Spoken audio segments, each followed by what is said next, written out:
Well, it's about time there were some decent riding options in the Northern Oregon Coast Range. The situation was abysmal for so long for mountain bikers of the downhill persuasion who had the misfortune to live in Washington County that the relatively new trail called Fear and Loaming comes as a much-needed breath of breathable and fresh oxygen in an otherwise very stuffy room. Don't get me wrong.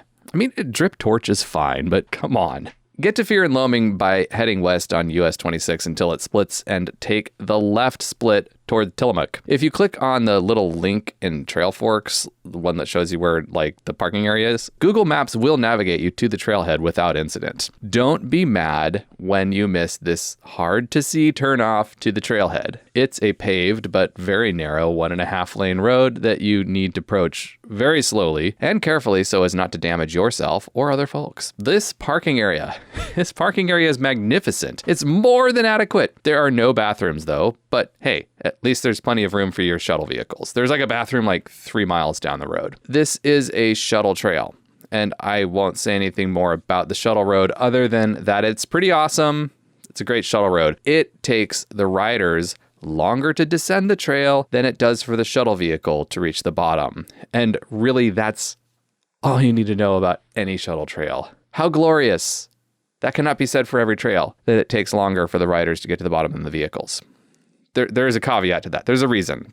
More on that later. It's pretty awesome. Any passenger car can also safely navigate the shuttle road. As you can see, the parking pad at the top is pretty dang decent too. Nothing to complain about here. There's plenty of room to safely turn your vehicle around. By the way, bring two-way radios if you have them. Seriously, there is no cell service anywhere up here. If your friends have their ham radio licenses, which I know they don't, but if your friends have their ham radio licenses, park a rig up at the top and put a dual band radio on crossband repeat. One thing I suppose is worthy of complaint, if I wanted to complain, and I do love to complain, so here's a minor one, is that the first quarter mile is really pedally, and this is supposed to be a downhill trail.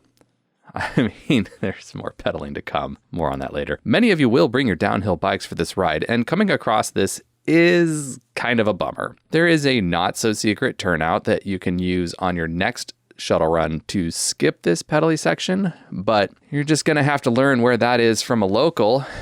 The only way that's going to happen is if you show up to one of the work parties.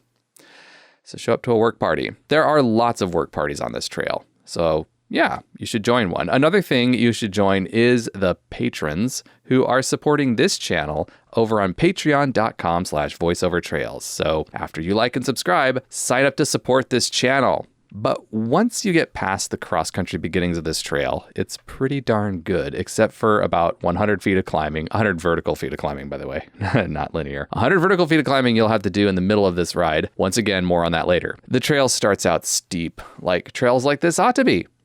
Of course, the trail builders definitely knew what they were doing, and this trail is intelligently routed and designed. Furthermore, not only are all the features extremely well executed, seriously, so well, so good, so good. There are ride-arounds for all the most important and most significant features. So, this trail is a black trail. It's not like an expert trail that is masquerading as a black trail. It is a solid black trail. A black trail should have ride-arounds for the do-or-die features, and this does. So, bravo, very accurately rated. And it's a black, not a Canadian black.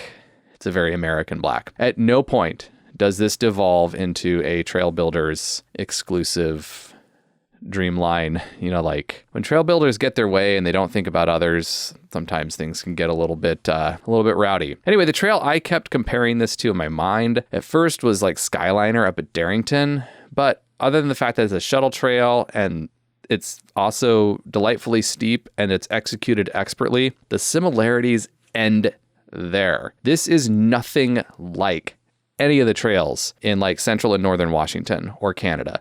Just take whatever you know about mountain biking in like Canada and Washington and just push that out of your head. It is nothing like that. Fear and Loaming lives up to its name. This is the rarest, finest, loamiest of loams.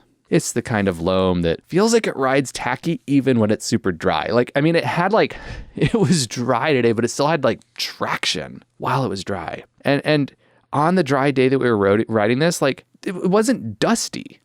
was the weirdest thing. There's no dust. The loam is just, it's just that good. There are an adequate number of features on this trail to keep expert level riders happy. Importantly, the features are all well built and skillfully executed, as well as big, right? Consequential. I mean, it's not my thing, but I know that there are a lot of riders out there who want consequential features, right? They want to get some hang time. They want to get some air time.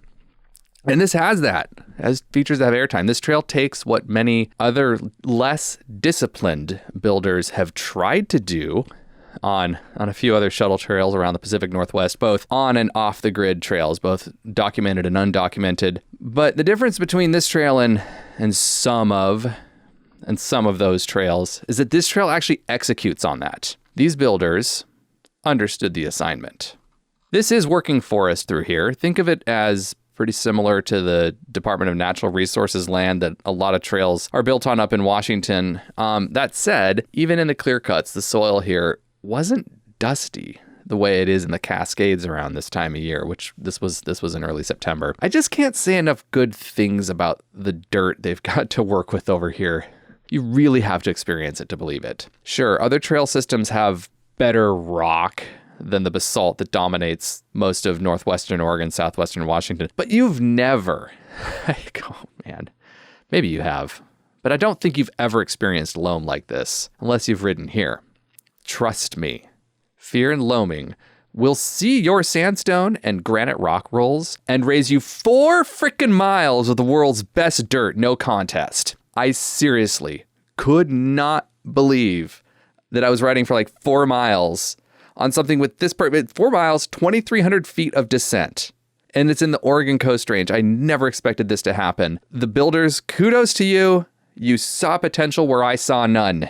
I had no idea this was possible here. So consider my mind thoroughly blown. When you get here, you can save yourself a little bit of trail climbing by staying on the road here by this little turn here, right? When you get here, you can save yourself a little bit of climbing. It's not a lot, but it might be easier than the up and down that the trail does. You'll have to climb about 75 feet here as opposed to like 100 feet if you stay on the trail. There is the 100-foot climb. It is this intermediate climb that gives the shuttle vehicle time to make it to the bottom of the hill before you do on the bike. So honestly, I think that's kind of a good thing. It's more of a feature than it is a bug. And furthermore, I mean, at least I know I need it when I am shuttling. Like, you need the break to give your muscles and joints some time to recover from just all the epicness. If you do use the road as a detour here, jump back onto the trail right here. Take a right, not a left, and every trail changes character, by the way. Every trail changes character as it descends the mountain. And usually I'm able to make note of that and talk about it. And it's like pretty obvious where that happens. But in this case, the change in character is pretty subtle. It's a little bit less steep and a bit more flowy kind of in the mid to bottom parts of it, but not dramatically so. I mean, this trail's very, very consistent from top to bottom. It is weirdly consistent. I think that's a both a testament to the trail builders, but also just to the kind of terrain that they had to work with. The spot is just so good. I do like this little section of jumps, though. It's kind of cool. It flows neat. Okay, seriously. More about this loam. I was just so obsessed with it. Here I am just running my foot through it. It spreads like powdered sugar and cinnamon on toast. This stuff is so magical. I'm running out of things to say about this trail though, because like, I don't know what to tell you. I mean, it's a steep trail that goes down the mountain. It, it has benchy sections. It has flowy sections. I think it has all of the variety of like a Post Canyon or even like a Tiger Mountain, but just the dirt. The dirt. Oh, the dirt. Anyway, what I do want to show off though is this cool section where it passes through all these alder trees and the character changes because of that. It just looks so cool. Just like that whole field of just alder. I mean, I kind of forgot how pretty the Oregon Coast Range can be sometimes. I liked how over here, there's like this place where the safety line off to the right is actually worse than the pro line. Just take the pro line. It's just a skidder. Sometimes things just turn out that way in spite of the best efforts and intentions of the trail builders. Roots just come up from the surface and stuff like that. Regardless, I just love how they didn't shy away from the steepness. There's just so much glorious, joyful steepness on this trail, and I'm totally here for it.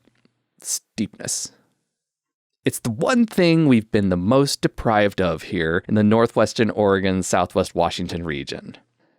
Steepness. Seriously, we need more steep trails. I'd like to take this moment to thank all of my Patreon supporters, especially my Loaming Goodness level sponsors Brad Goodson and Charles Kim. I'd also like to thank my Hero Dirt level sponsors, earning their special mention at the end of this video, Bryce Ulrich, Devin Young, and Edward Lanton. If you'd like to join this list of supporters, steep list of supporters, because we like steep things.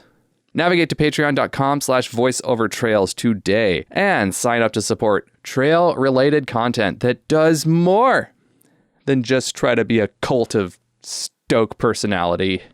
You don't care about me, you care about the trails. That's why I talk about trails. Anyway, get out there and go ride your bike.